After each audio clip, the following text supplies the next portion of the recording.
Hello and good evening. My name is David Corcoran, and welcome to this episode of Breaking News.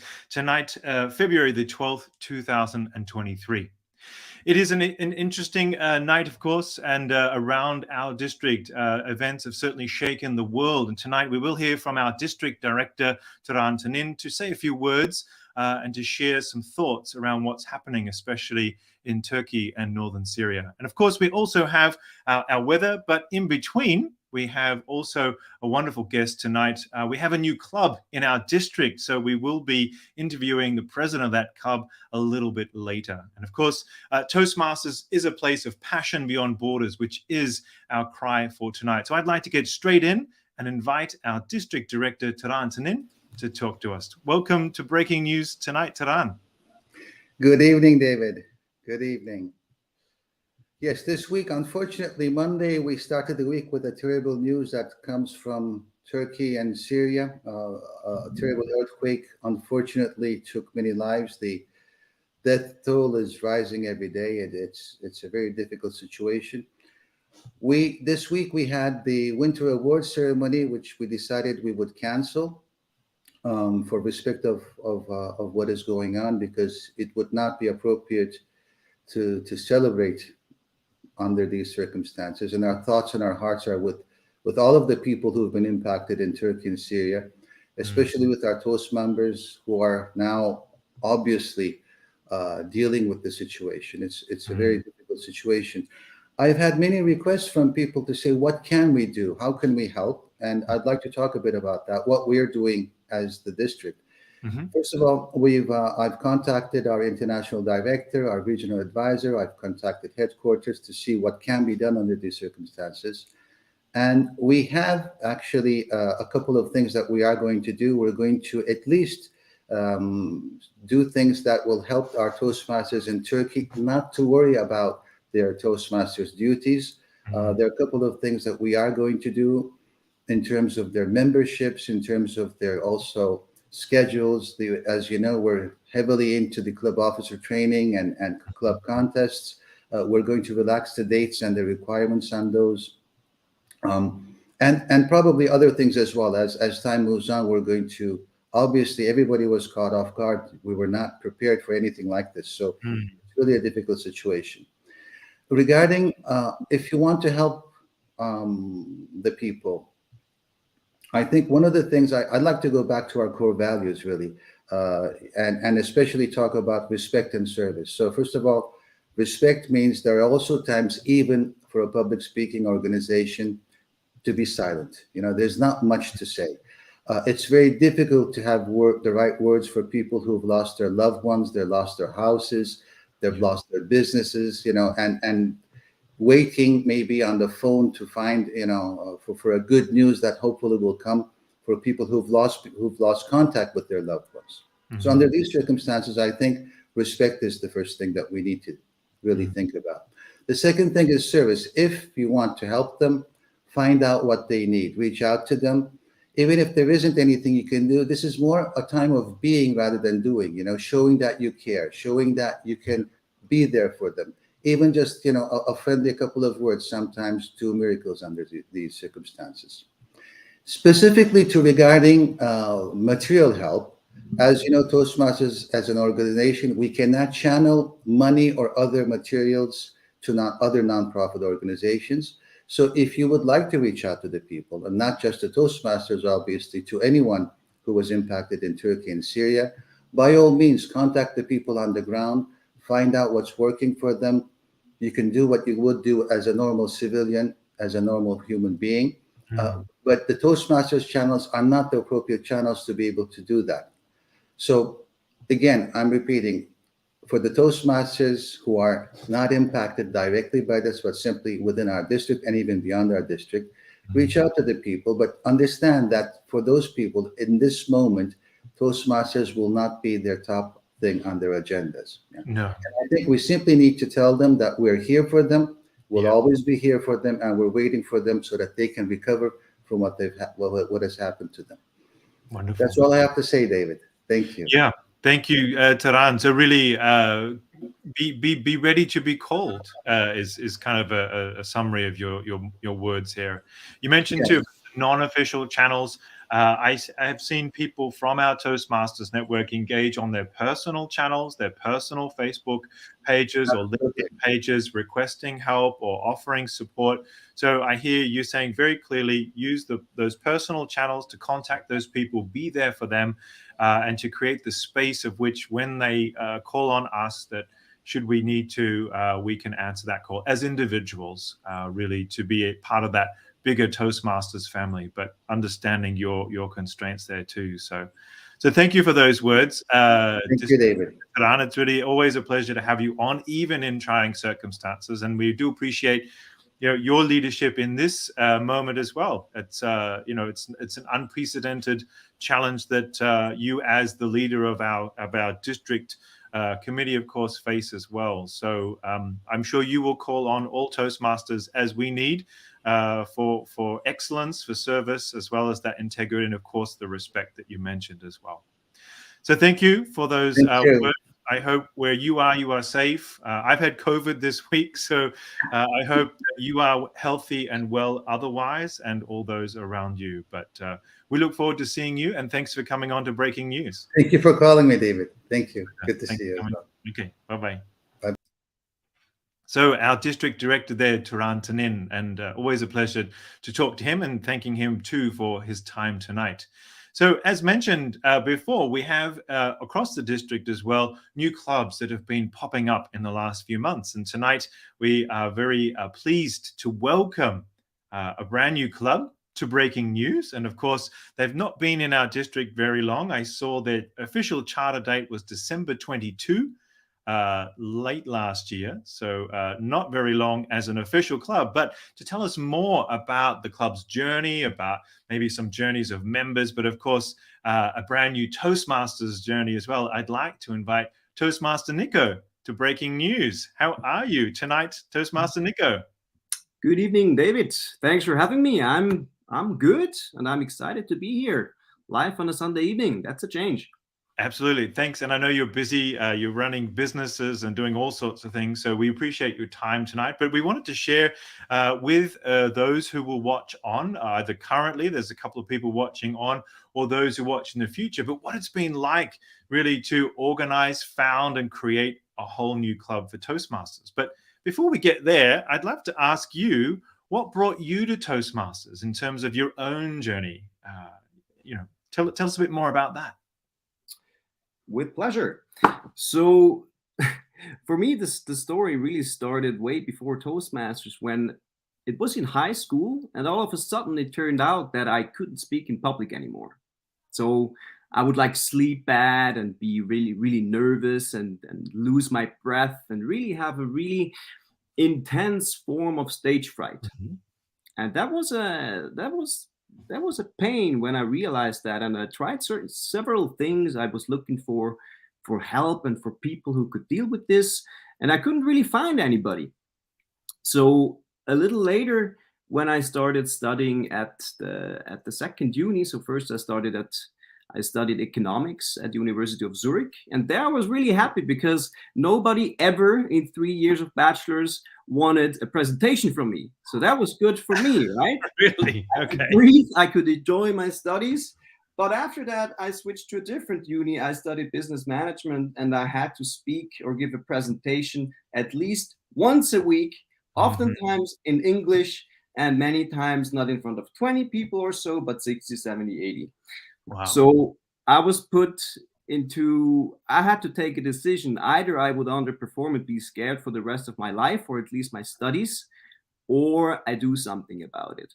Mm-hmm. I was looking, I couldn't find anything until at some point, Toastmaster Nadia, I'm still grateful till today that she introduced me to Toastmasters.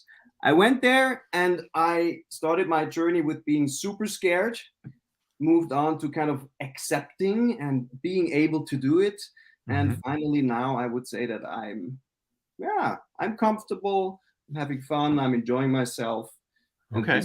This is also why I want to spread Toastmasters, right? Mm-hmm. So was Toastmaster Nadia in your Winterthur, or was she in Switzerland where you're from, or was she somewhere else in the world? She was a part of Toastmasters Club St. Gallen, where I studied. It was a student club. A student club. And no, today she's not at my club anymore. But Okay. still, hadn't it been for her, I would have never become a Toastmaster. Yeah, And there wonderful. would most certainly not be Vinti speakers today. Yeah, yeah, absolutely. Wow, that's amazing. So that got you into Toastmasters. So a tap on the shoulder from Toastmaster Nadia, wonderful. But were you part of another club before you decided to found this new club, for instance? Yes. So I think my Toastmasters journey started about 6 years ago. Mhm. For those 6 years, I've been a member for about 5 of them. I had a little break right in the middle. Mhm. But first it was Toastmasters St. Gallen, then it was Toastmasters Club Zurich. Mhm. Zurich Toastmasters, it's called, I believe. And then we founded the new club. Ah, wonderful. Great. So am I saying it right? Winterthur is the area that you're from. I did a little bit of research tonight about the club. Yeah, good job. Yeah, it's Winterthur. Winterthur is the city. Yep. And I see there's another club in Winterthur. So we don't want to talk about them. I want to talk about your club. But certainly, what was part of what we want to do on Breaking News is to sort of share that inspiration. I'm sure there are many out there, perhaps like yourself, that have been a member of a couple of clubs that want to take a fresh step. It was a few years ago when we first became a district, 109, in fact, that I helped 3 clubs to charter myself. But it was really just sort of like, okay, go do it. And so they did it. But I've tried to start an advanced club a couple of years ago. So tell us a bit about that journey, Nico, about how how did it go for you in terms of, we have requirements where we have 20 members, we need this, we need that, we need certain financials and things. So what was that journey like from kind of idea to club charter? Tell us a bit more about that. So maybe first of all, you mentioned the other club in Winterthur. And what is important to know is that this is a German-speaking club, and we are the English-speaking club in Winterthur.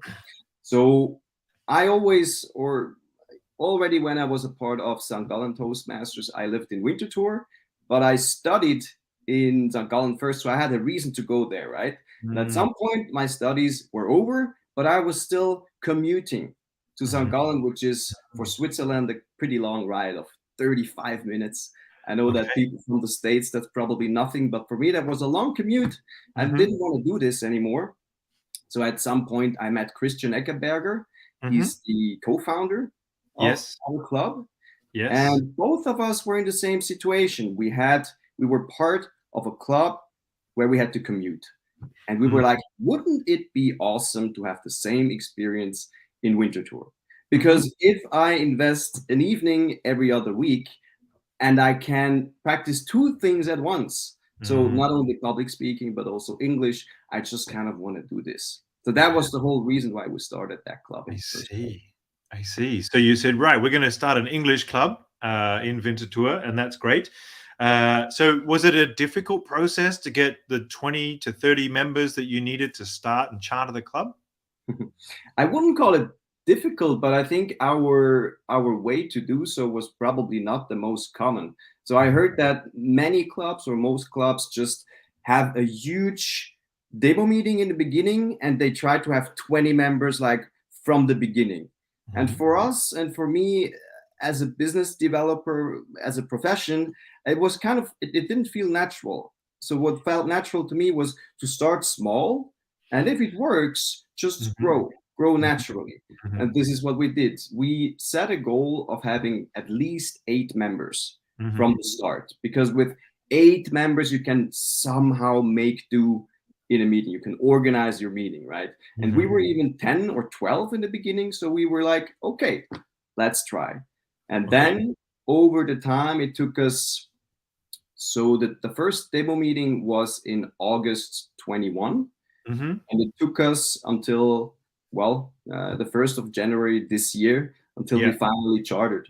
Right, having enough members and so forth to build, as you said, starting with a core that then expanded rather than trying to get 20 from the word go. Yeah, great. Exactly. Yeah. Great. Okay. And so to answer your question, it wasn't a difficult process. Of course, there were times when motivation was rather low and high. For example, when people, if you're only 10 confirmed members and it's holidays or it's COVID, things like that, and you end up being 5, you have to improvise. And those were the times where not all of us were at peak motivation. Let's put it like that. Sure. Well, and that's where it can get difficult, especially. So, is this your only club now?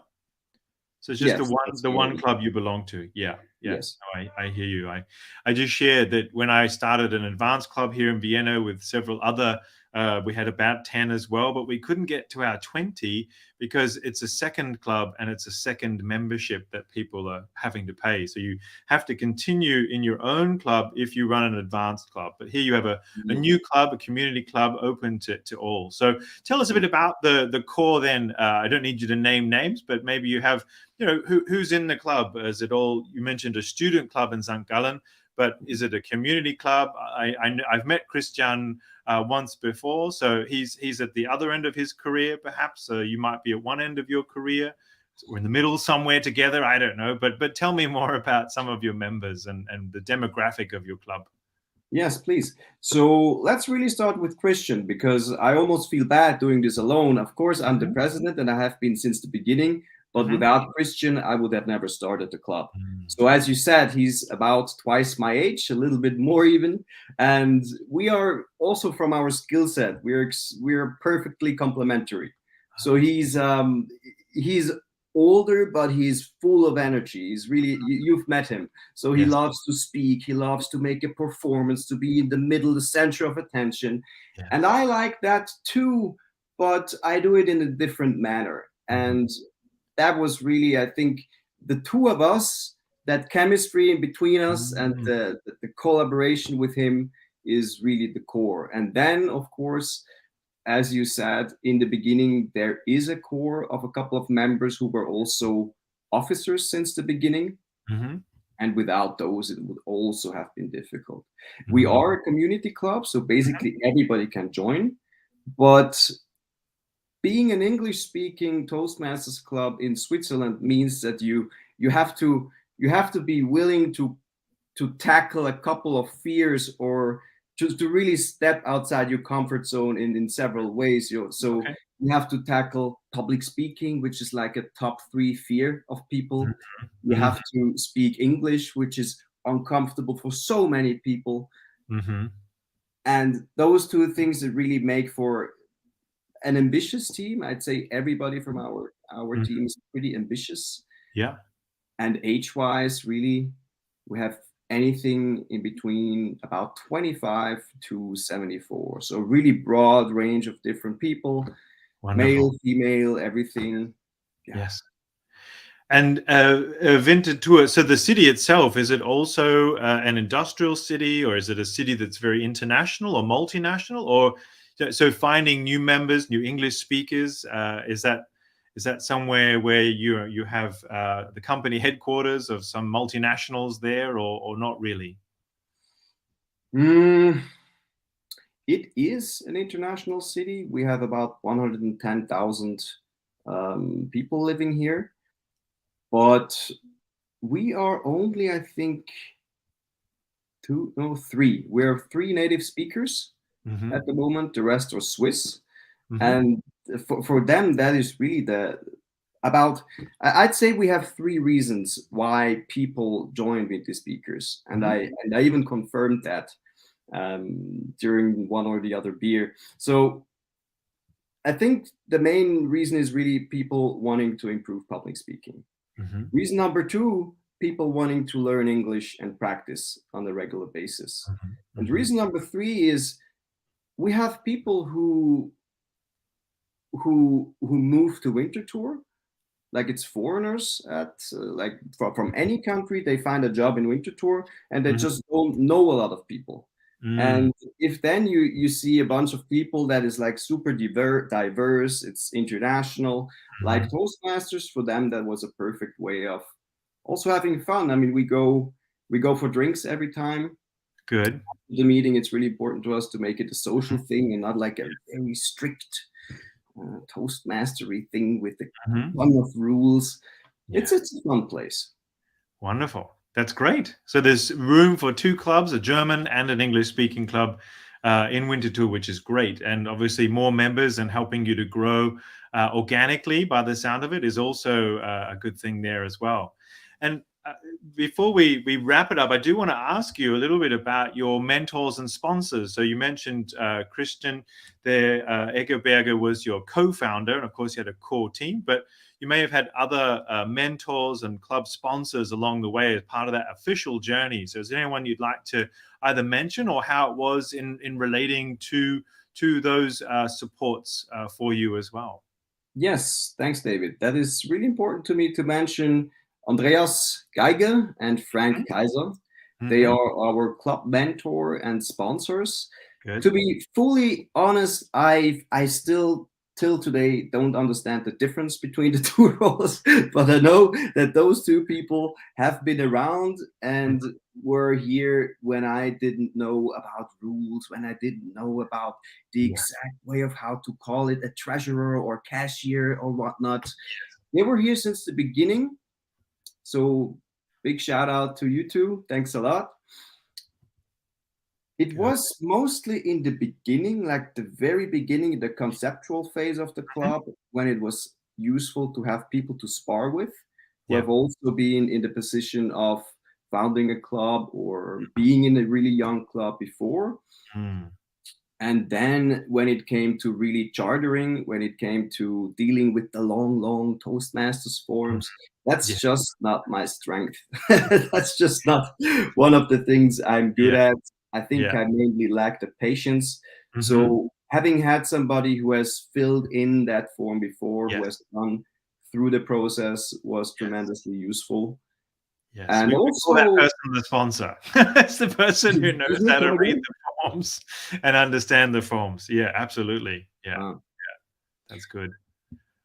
Yeah, that's great. So having a mentor, Frank and Andreas, of course, we've had them on. Frank has been our German co-anchor on Breaking News as well, so which has been good. So Frank is busy, which is great, and Andreas too. And I know that Andreas over many years has seen Switzerland as 3 divisions, in fact, really grow and grow. So you're really in good hands with a mentor like Andreas and Frank, who really know what they're doing.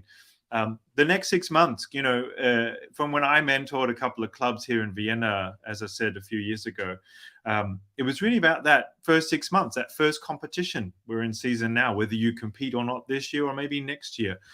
You know, how do we make sure that we transfer our fees for the next financial aspects, you know, at the district level, and how to have people sort of realize that it's not just your club. You're welcomed into a family, as you may have heard Toastmaster Taran mention before, that we are a big district family. We do really feel and sense that. So we really welcome you into the bigger network as such, but also playing the role that you want to within your club and seeing what flavor your club brings. So do you know at this stage, you know, each club I find has almost like a personality. So how would you describe your club at this point from what you feel or know or you've recognized over a few beers?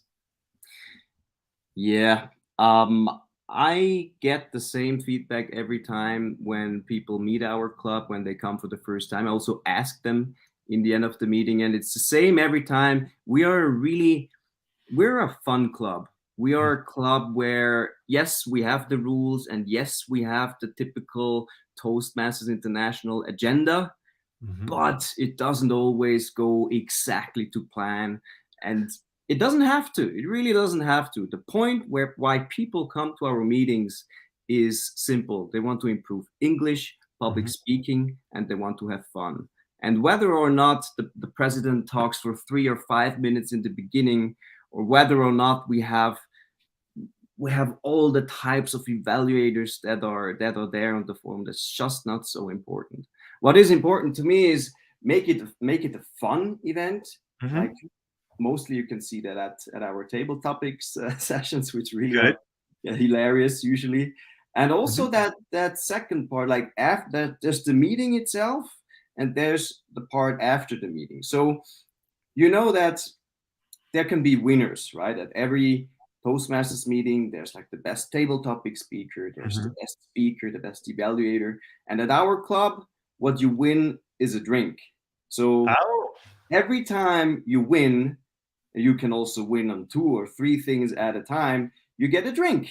So that's another incentive to join us at the bar after the meeting. And usually we are really in between 8 and 12 peeps who spend about an hour or so after the meeting. And I'm not sure, but I have a feeling that for some, that's almost as important as the meeting itself. absolutely. Yeah, fun and fellowship, being able to share common time is really wonderful. Well, Nico, thanks for being on Breaking News with us tonight. And we would like to invite your club back. So if Christian says, hey, I should have been on with you, then he is welcome. There's always more episodes for the remaining 6 months of this year that we'd like to see how your club grows and progresses. So if you do have a party or a win or a celebration of sorts, even send us some photos that we can share with the community, with the district, really showing your passion beyond borders to make sure that we can really see your club shine and become part of that family. So thanks for joining us. I have a feeling that Christian is going to take you up on that offer. He's more than welcome. Yeah. And there's a few other clubs in Switzerland too that are growing. So we'd be happy to have him and yourself back on as well. So Nico, thanks again. Have a good evening and we'll talk to you soon. Thank you very much, David. And see you another time, I hope. Take care. Take care. So you heard it first there, Toastmaster Nico, in his journey as also as a founder of that club with Christian Egerberger as co-founder there. So congratulations to the Vinti speakers. And if you're in the area, of course, go visit them. We do encourage all of our club members to visit other clubs. Here in Austria, we have actually a visiting kind of trophy that if you come and give a speech and win an award, you don't get drinks, but you win a trophy that's wandering around our division this year. So there may be other incentives and reasons that you'd like to also think about supporting the Vinti Speakers Club, but also getting to know a few new Toastmasters as you do. So speaking of getting to know new Toastmasters, as always, I love doing breaking news, but at the same time, we want a diverse range of voices. So really, please, if you speak any of the languages here on screen, Italian, Bulgarian, French, German, Macedonian, Slovenian, or Maltese, or perhaps Hebrew and other languages too that I have not mentioned, but of course are important, then we want to hear from you. You may have just one interview you'd like to give, or you may want to host a whole program. We have breaking news at least to the end of this Toastmasters season under Laura Filippi's PR management, which has been wonderful. Let's go to weather, though. In Thessaloniki, it is 12 tomorrow and sunny. Istanbul, it's cloudy and 7. Jerusalem, 11, cloudy and a little bit sunny there. In Ljubljana, again, 8 and cloudy. It seems there's a lot of cloud around our district. In Nicosia, 13, cloudy and sunny. Rome, I'm not sure which part of Italy Tirana is from, but certainly in Rome, it's 15 and sunnier there. Sofia, again, cloudy and 6 degrees. In Birkirkara, it's raining and 13. Linz, it's 7 and cloudy. And in Winterthur, where Toastmaster Nico is home, it's foggy tomorrow and 7 degrees. So let's see, perhaps tomorrow it will be what it will be in your area. Who knows? And lastly, I'm not sure if I'm sure you're aware of ChatGDP and the storm that's coming with AI. So tonight I've been using it as I prepare for my lectures coming up the universities that I teach at. And I thought, is Toastmasters a great way to develop your public speaking skills? I asked ChatGDP, and this is what I got. So all information that we know, of course, as Toastmasters, and it is a place to receive constructive feedback from other members and have a chat. So I don't know if this is taken directly from one of our manuals, guides, or books, or whether ChatGPT, I've got to get that right, is in fact, just really going to show us in the future. So I put it to you, how can clubs use it? So maybe you want to share with me and with us at the Breaking News team some ways in which ChatGPT, I'd be interested to ask, for instance, the chatbot a table topic. So maybe we could have a round of table topics in a club. It's just my idea now, where perhaps we have table topics and then ask GTP, and then maybe ChatGPT can score a beer at the Winter Tour Toastmasters Club as well. So before I wrap up and find our way through here, I'd like to thank you for watching tonight if you have been, and our thoughts do go out with all of our Turkish Toastmasters. And as Toastmaster Turan tonight said, please be there for them, show your support, send your energy, and of course we will help them get through this. But stay well, stay safe wherever you are, and we look forward to connecting with you again in 2 weeks' time. My name's David Corcoran, and tonight this is Breaking News.